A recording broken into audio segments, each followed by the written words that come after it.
कल नहीं तो आज अखंड भारत होगा हमारे पास। जी हाँ, जिस अखंड भारत का संकल्पना पूरा भारतवासी देख रहे हैं, उसकी शुरुआत हो चुकी है, ऐसा लग रहा है। आइए पूरा डिटेल में बात करेंगे। पहले शुरुआत करते हैं थोड़ा हिस्ट्री से कि कहाँ हम लोग अखंड भारत कहाँ तक था, क्या था, कैसे-कैसे वो बिखरा हुआ, उस सब पे थोड़ा-सा बात कर लेते हैं। फिर उस चीज़ के ऊपर बात करेंगे कैसे भारत अखंड भारत बन सकता है। तो ध्यान से सुनिएगा, आइए शुरू करते हैं। भारत जो है आपको पता है तुर्की से लेके इंडोनेशिया तक फैला हुआ था। आपने हिस्ट्री में कहानी सुना होगा कि इंडोनेशिया का जो राजा था शैलेंद्र, उसको जो था साउथ इंडिया के एक राजा ने दौड़ा दिया था मार करने के लिए। तो वहाँ तक शायद भारत फैला हुआ था। इतना बड़ा विशाल भारत होने के बाद भी आज इतना सिमट के कैसे रह गया? जहाँ आपका पड़ोस में पाकिस्तान दिखता है, उसका इधर आ जाइए इस साइड तक को बांग्लादेश और म्यांमार देखने को मिला, ऊपर में नेपाल, भूटान देखने को मिला। इतना बिखराव कैसे हो गया? सबके ऊपर बात करते हैं। देखिए, इंडोनेशिया का बात करें, तुर्की का बात करें तो बहुत पहले ही अलग हो गया था। जो हाल-फिलहाल का बात करें तो वो हम लोग बात करते हैं म्यांमार से। 1935 का अधिनियम आता है, गवर्नमेंट ऑफ बर्मा एक्ट के तहत 1937 में क्या कर दिया जाता है, जो बर्मा है उसको अलग कर दिया जाता है। उसी का नाम बदल के फिर म्यांमार रखा जाता है। तो बर्मा को भारत से अलग कर दिया जाता है अंग्रेज़ों द्वारा। इसी पॉलिसी का इस्तेमाल करके 14 अगस्त 1947 को पाकिस्तान को अलग कर दिया जाता है और कुछ साल बाद 1971 में पाकिस्तान फिर पेट से होता है, एक नया बच्चा पैदा होता है जिसका नाम है बांग्लादेश और दोनों हम लोग का भी नासूर बना हुआ है। एक पागल पाकिस्तान है, एक जिसका परवरिश खराब हो गया वो बांग्लादेश बन गया। तो ये जो समस्या है ये हम लोग के लिए बना हुआ है। इस सबको हम मिला लें, सबको मिला लें, अखंड भारत बना लें। सोचिए कितना खूबसूरत होगा देखने में वो भारत जिसके में हम लोग रहते हैं, कहाँ तक पहुँच जाएगा। जब बर्मा हम लोग के पास आ जाए तो हम लोग सिंगापुर हिल जाएंगे। बगल में दिखे सिंगापुर, बोले क्या चाचा सिंगापुरी चाचा, तब नज़दीक हो जाएगा ना। तो वो सारा जो लग्जरी है वो ख़त्म हो चुका है। ठीक, इसको बनाने के लिए अलग-अलग ढंग से हम लोग को सबको मेहनत करना होगा। ऐसा नहीं है कि सिर्फ़ सरकार का ही ज़िम्मेदारी है। मानते हैं सरकार सोई हुई है, अभी सेक्शन में उतना ध्यान नहीं दे रही है अब, लेकिन हम लोग सबको ज़ोर लगाना पड़ेगा, तब हम लोग वहाँ पहुँच पाएँगे। छोटा-छोटा कदम अपने आप को पहले डेवलप करना पड़ेगा, उस लेवल पे पहुँचाना होगा, फिर ये काम जो है बहुत आसानी से हो पाएगा, वरना ये समस्या हमेशा रहेगा। बहुत सारे लोग सोच रहे हैं कि इसका जो शुरुआत होगा वो पाकिस्तान से होगा, लेकिन आपको हम समझाते हैं कि इसका शुरुआत पाकिस्तान से ना होके क्या होगा, ईस्ट साइड से शुरुआत होगा।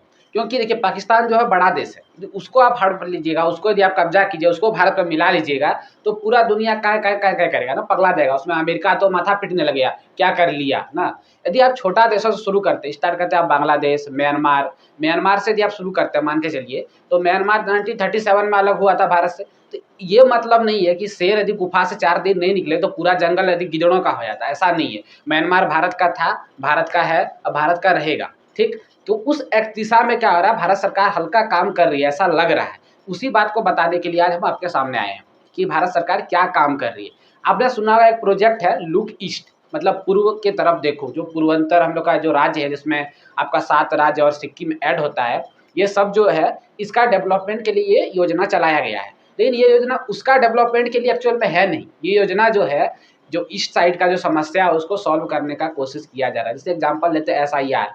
एसआईआर के तहत क्या हो रहा है, सब बांग्लादेशी जितना भी इमिग्रेंट है और भी अलग-अलग जगह से जहाँ भी इमिग्रेंट आया, उनको बाहर किया जा रहा है। फिर आएगा सीएए, उससे पहले आएगा जनगणना। तो जितना भी बाहरी इमिग्रेंट लोग हैं, सबको छान के बाहर फेंका जाएगा और सीएए के तहत ही कि जितने भी विदेशी नागरिक हैं, जो हिंदू हैं, उसको क्या होगा, भारत लिया जाएगा। तो पहले अपने नागरिकों को अपना देश में लिया जाएगा, मतलब पॉपुलेशन को पहले क्लियर किया जाएगा। उसके बाद बारी आएगा क्षेत्रफल का। तो शुरुआत इसीलिए किया गया लुक ईस्ट। हम लोग समझ रहे हैं कि पूर्वोत्तर का डेवलपमेंट का बात है, लेकिन एक्चुअल में पूर्वोत्तर का डेवलपमेंट का बात है नहीं। ये बात हो रहा है कि कैसे अखंड भारत बनाया जाए। पूरा दुनिया दिमाग लगा रही है, पाकिस्तान पे कुछ होगा, पाकिस्तान पे कुछ होगा, लेकिन कांड कहाँ हो जाएगा, बांग्लादेश और म्यांमार में कांड होने का चांस बहुत ज़्यादा बढ़ रहा है। क्योंकि अभी-अभी जब दिल्ली अटैक हुआ तो वहाँ भी हम लोग का सरकार ने कुछ ऐसा बात बोला नहीं कि अटैक कहाँ करेंगे। अंदर-अंदर कुछ ना कुछ तो चल रहा है, ठीक है? लेकिन न्यूज़ अभी कुछ दिन पहले आया था कि बांग्लादेश में बहुत सारे जो सीआईए के एजेंट हैं, तुर्की के एजेंट हैं, वो मारे गए हैं। तो कुछ तो बात चल रहा है जो हम लोग को अभी तक क्लियर पता नहीं चल रहा है। अब से कुछ 2-3-4 महीना पहले भी सुने होंगे कि म्यांमार में क्या हुआ था, एक ड्रोन स्ट्राइक हुआ था, तो वो भी कहानी है।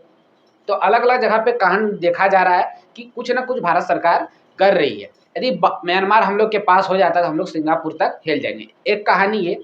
दूसरा कहानी आता है कि म्यांमार को जब हम कब्ज़ा करेंगे, जब म्यांमार को भारत में मिलाएँगे और बांग्लादेश को मिलाएँगे, तो क्या चाइना जैसा देश कुछ बोलेगा नहीं? चाइना से हम लोग बात कर लेंगे, तुम ताइवान खा जाओ, हम लोग म्यांमार बांग्लादेश खा जाते हैं। चाइना भी खुश, हम लोग भी खुश हो जाएँगे। अब देखिए, जो छोटा-छोटा देश होता है ना, ये बना ही इसके लिए है कि दूसरा देश इसको ले जाए, और अब म्यांमार तो अपना है ही, तो कोई टेंशन ही नहीं है उसके लिए, तो वो तो अपना हो ही जाएगा, ठीक? तो ये सारा चीज़ें जो हम लोग सोच रहे हैं कि पाकिस्तान की तरफ कुछ होने वाला है, पाकिस्तान की तरफ तो बाद में होगा। जो पहले से ही नाकाम है उसको क्या उसके ऊपर दिमाग लगाना, तो अपने टूट-टाट के भारत में मिल ही जाएगा, तो उसका टेंशन लेना नहीं है। पाकिस्तान था नहीं, पाकिस्तान अभी है, पाकिस्तान रहेगा नहीं। 1947 से पहले पाकिस्तान था नहीं, उसका कोई भूगोल में नहीं चर्चा था, नहीं इतिहास में कोई बात था, लेकिन आज हो गया है तो हम लोग को सर दर्द बना बैठा है, ठीक? बात आपको पूरा-पूरी अट गया कि क्या प्रोजेक्ट चला है और कैसे ये हो सकता है, क्योंकि बहुत सारा चीज़ ऐसा-ऐसा हो रहा है, जैसे कि राजनाथ सिंह ने कुछ दिन पहले बयान दिया था, कराची का रास्ता है वो सर्करीक से होके जाता है। तो ये सारा बातों से लग रहा है कि सरकार कुछ न कुछ तो एक्टिव है और कुछ न कुछ करने वाली है। जैसे जो आप मणिपुर का देखिए, दंगा को बहुत अच्छे तरह से शांत किया जा रहा है।